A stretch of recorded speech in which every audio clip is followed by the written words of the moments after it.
దీపకి శ్రీమంతం జరిపిస్తూ ఆఖరి నిమిషంలో జోష్న చెంప పగలగొట్టి ఊహించని షాక్ ఇచ్చిన సుమిత్ర. ఈ వీడియో గనుక నచ్చినట్టయితే తప్పకుండా ఒక లైక్ చేయండి. ఇక డాక్టర్ అయితే కార్తిక్ని పిలుస్తుంది. కార్తిక్, దీపకి స్కానింగ్ చేశాను, అంతా నార్మల్గానే ఉంది. మీ అదృష్టం, కడుపులో బిడ్డకి ఎలాంటి ప్రమాదం జరగలేదు. అటు తన తల్లిని కాపాడుకుంది, ఇటు కడుపులో బిడ్డను కూడా కాపాడుకుంది అంటూ ఇక డాక్టర్ హారిక చెప్పంగానే కార్తీక్ అయితే ఎంతో సంతోషపడిపోతూ ఉంటాడు. ఏంటి డాక్టర్ మీరు చెప్పేది? కడుపులో బిడ్డ క్షేమంగా ఉందా అంటూ అడగంగానే, అవును కార్తీక్, నేను చాలా భయపడ్డాను. కడుపులో బిడ్డకి ప్రమాదం జరుగుతుంది. తనని నలుగురు నాలుగు రకాలుగా మాట్లాడుతున్నారు. తన తల్లి కోసం ఇంత త్యాగం చేస్తూ అందరి చేత సూటుపోటు మాటలు పడుతుంది. ఎందుకు ఆ భగవంతుడు ఇలాంటి శిక్ష వేస్తున్నాడు అని నేను ఎంతగానో కుమిలిపోయాను. కానీ నా అంచనాకు మించి మిరాకిల్ జరిగింది. అసలు ఇలాంటి కేసుల్లో ఇలా ప్రెగ్నెన్సీ నిలబడడం అన్నది అసాధ్యం. నేను అనుకున్నది వేరు, ఇక్కడ జరిగింది వేరు. ఆ దేవుడి దయ మీ మీద ఉన్నట్టుంది. కడుపులో బిడ్డకి ఎలాంటి ప్రమాదం జరగలేదు. దీప ఇప్పుడు హెల్దీ పరంగా బాగానే ఉంది అంటూ ఇక డాక్టర్ చెప్పంగానే ఆ మాటకి కార్తీక్ చాలా సంతోషపడుతూ, చాలా థ్యాంక్స్ డాక్టర్. ఇటు మా అత్త ప్రాణాలు కాపాడుకోగలిగాను, అటు అమ్మకిచ్చిన మాట నిలబెట్టుకోగలిగాను అంటే ఇదంతా మీ సలవ వల్లే అంటూ అనంగానే, లేదు కార్తీక్, డాక్టర్గా నా ప్రయత్నం నేను చేశాను. ఆ దేవుడు మీ అందున ఉన్నాడు కాబట్టి మీకు మంచే జరిగేలా చేశాడు. మంచి వాళ్ళకి ఎప్పుడు ఆ దేవుడు ఏదో ఒక రూపంలో ఏదో విధంగా మంచి చేస్తాడు అంటూ డాక్టర్ అయితే చెప్పంగానే ఇక వెంటనే సంతోషంగా దీప దగ్గరికి అయితే వెళ్ళి అసలు విషయాన్ని అయితే చెప్తాడు కార్తీక్. ఇక కార్తీక్ చెప్పిన మాటకి దీప కూడా ఎంతగానో సంతోషపడిపోతూ ఉంటుంది. ఇంతలో అప్పుడే దశరథ అయితే వస్తాడు. ఏమైంది కార్తీక్, ఏం జరిగింది అంటూ అనంగానే, మావయ్య, కడుపులో బిడ్డ క్షేమంగా ఉందని ఇప్పుడే డాక్టర్ చెప్పారు మావయ్య. దీపకి అబోర్షన్ జరగలేదు, కడుపులో బిడ్డ ఎలాంటి ప్రమాదం లేకుండా ఆరోగ్యంగా పుడుతుందని డాక్టర్ చెప్పారు. అసలు నాకు ఈ మాట వింటేనే ఏదో తెలియని ఆనందం, ఈ ప్రపంచాన్ని జయించినంత సంతోషం కలుగుతుంది అంటూ కార్తీక్ అంటూ ఉండగా అప్పుడే దశరథ అయితే చెప్తూ ఉంటాడు. నేను చెప్పాను కదా కార్తీక్, నా నమ్మకం నాది, నా నమ్మకం ఓడిపోదు. ఆ దేవుణ్ణి ఎంతగానో మొరపెట్టుకుని యజ్ఞం చేశాను. నా బిడ్డకి ఎలాంటి ప్రమాదం జరగదని చెప్పాను కదా. ఆ దేవుడు నా మొర ఆలకించాడు. నా బిడ్డ కడుపులో పెరుగుతున్న మమ్మని క్షేమంగా నా దగ్గరికి పంపిస్తున్నాడు. నాకు చాలా సంతోషంగా ఉంది అంటూ దశరథ కూడా ఎంతగానో ఆనందపడిపోతూ ఉంటాడు. ఇక దశరథ అయితే శ్రీమన్నారాయణ, పారిజాతం అందరి దగ్గరికి వెళ్ళి దీప కడుపులో బిడ్డకి ఎలాంటి ప్రమాదం లేదని డాక్టర్ చెప్పారు. ఇక తను 12 బిడ్డకి జన్మనివ్వబోతుంది అంటూ దశరథ చెప్పంగానే శ్రీమన్నారాయణ, సుమిత్ర అందరూ కూడా ఎంతగానో సంతోషపడిపోతూ ఉంటారు. ఇక డిశ్చార్జ్ అయ్యి ఇంటికి వెళ్ళిన తర్వాత కాంచనతో అయితే కార్తీక్ ఈ విషయాన్ని అయితే చెప్తాడు. దీప కడుపులో బిడ్డకి ఎలాంటి ప్రమాదం లేదమ్మా. మీ అమ్మ మళ్ళీ నీ దగ్గరికి రాబోతుంది, నీ ఒడిలో ఆడుకోబోతుంది అంటూ చెప్పంగానే, చాలా చల్లని వార్త చెప్పావు కార్తీక్.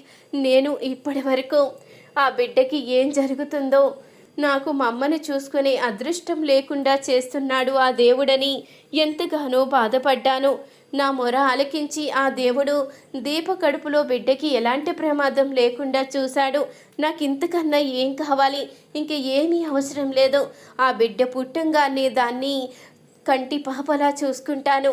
దాని ఆలన పాలన, దాని బాధ్యత మొత్తం నాదే అంటూ ఇక కాంచన అయితే చెప్తూ ఉండగా, నానమ్మ మరి నన్ను చూసుకోవా అంటూ అడుగుతూ ఉంటుంది శౌర్య. నిన్నెందుకు చూసుకొని, పుట్టిన చంటి పాపని మనిద్దరం చూసుకునే బాధ్యత మన మీద ఉంది కదా, మరి నీ చెల్లిని చూసుకోవా అంటూ అడుగుతూ ఉంటుంది కాంచనైతే. ఎందుకు చూసుకోను? చంటి పాప వచ్చిన తర్వాత ఆ పాపని ఎత్తుకోవడం, దానికి స్నానం చేయించడం, నాతో పాటు స్కూల్కి తీసుకువెళ్ళడం, ఇవన్నీ నా బాధ్యతే కదా అంటూ శౌర్య అయితే చెప్తూ ఉంటుంది. ఇక శౌర్య మాటలకి ఇంక అందరూ కూడా నవ్వుకుంటూ ఉంటారు. అప్పుడే ఇక కాంచన అయితే, దీప, నేను అన్న మాటలకి నువ్వేమీ బాధపడకు.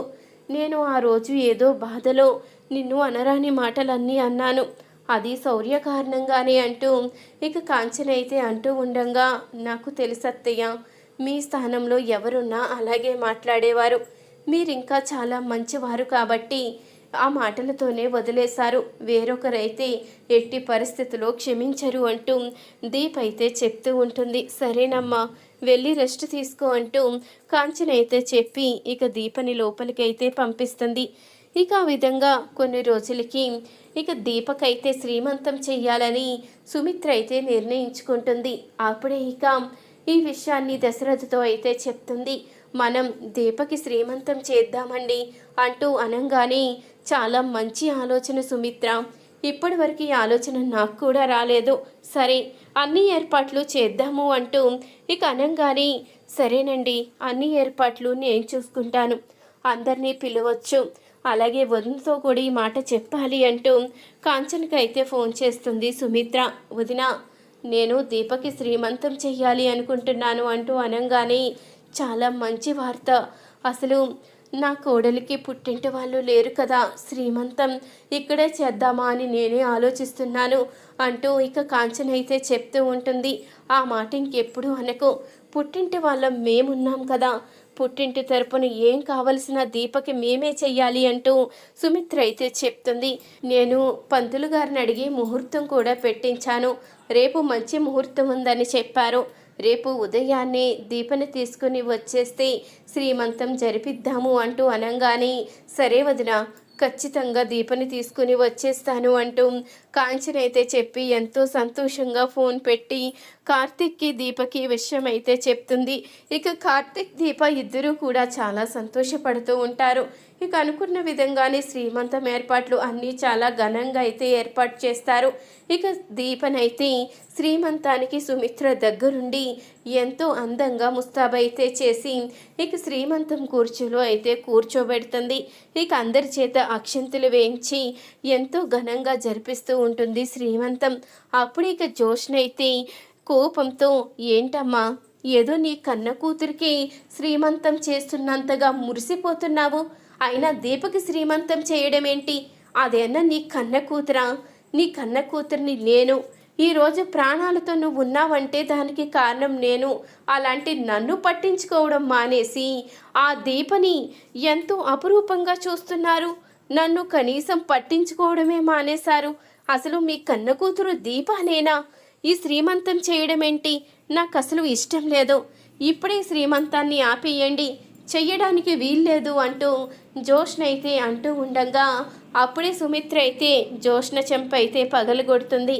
ఏంటి శ్రీమంతం ఆపేసేది, నన్ను బ్రతికించింది నువ్వా, నేను నీకు రుణపడి ఉండాలా, నిన్ను ప్రేమగా చూసుకోవాలా, అలా ఎలా చేస్తాను అనుకున్నావు, నిన్ను చిన్నప్పటి నుంచి ఎంతో అల్లారు ముద్దుగా పెంచాను, ఎంతో ప్రేమగా చూసుకున్నాను, అలాంటి నువ్వేం చేశావు, నా భర్తని చంపాలని చూసావు, నా కన్న కూతురైన దీపని చంపాలని చూసావు, నా మనవరాల్ని కూడా చంపాలని చూసావు, అలాంటి నిన్ను ఎలా క్షమిస్తాను అనుకున్నావు అంటూ అడుగుతూ ఉండగా, ఏంటి మమ్మీ నువ్వు మాట్లాడేది అంటూ ఇక జోష్న అయితే షాకే చూస్తూ ఉంటుంది. అవును, నాకు అన్ని నిజాలు తెలుసు, నువ్వు నా కన్న కూతురువి కాదని, దీపే నా కన్న కూతురని అన్ని విషయాలు తెలుసుకున్నాను. కార్తిక్ అలాగే ఈయన మాట్లాడుకునేటప్పుడు ఇద్దరు మాటలు విన్నాను, దీపే నన్ను బ్రతికించిందని, దీప నా కన్న కూతురని, నీకు భయపడే వాళ్ళు ఇప్పటి వరకు ఈ నిజాన్ని బయట పెట్టలేకపోతున్నారని అన్నీ తెలుసుకున్నాను. వాళ్ళు నీకు భయపడతారేమో, నేను భయపడను, ఎందుకంటే కన్న తల్లిని కదా, నా కూతురు జోలికి ఎవరైనా వస్తే ఎలా ఊరుకుంటానో, చంపేస్తాను అంటూ ఇక సుమిత్ర అయితే జోష్నకి ఊహించిన షాక్ అయితే ఇస్తుంది. ఇక జోష్న అయితే తనే సుమిత్ర దశరథ కూతురని మురిసిపోతూ ఇక ఈ విషయం తెలుసుకుని ఒక్కసారిగా షాక్ అవుతుంది. ఆపరేషన్ జరిగింది అంటే నేనే వీళ్ళ కూతుర్ని అనుకున్నాను, అంటే అందరూ కలిసి నన్ను మోసం చేశారన్నమాట, ఇంత దారుణంగా వీళ్ళ చేతిలో ఓడిపోయానా, అసలు ఎలా మోసపోయాను అంటూ జోష్నకైతే ఏమీ అర్థం కాక అయోమయ పరిస్థితిలో అయితే పడిపోతుంది. ఈ వీడియో గనక మీకు నచ్చినట్టయితే తప్పకుండా ఒక లైక్ చేయండి. మీరిచ్చే ఒక చిన్న లైక్ మా ఛానల్కి ఎంతో మోటివేషన్ ఇస్తుంది.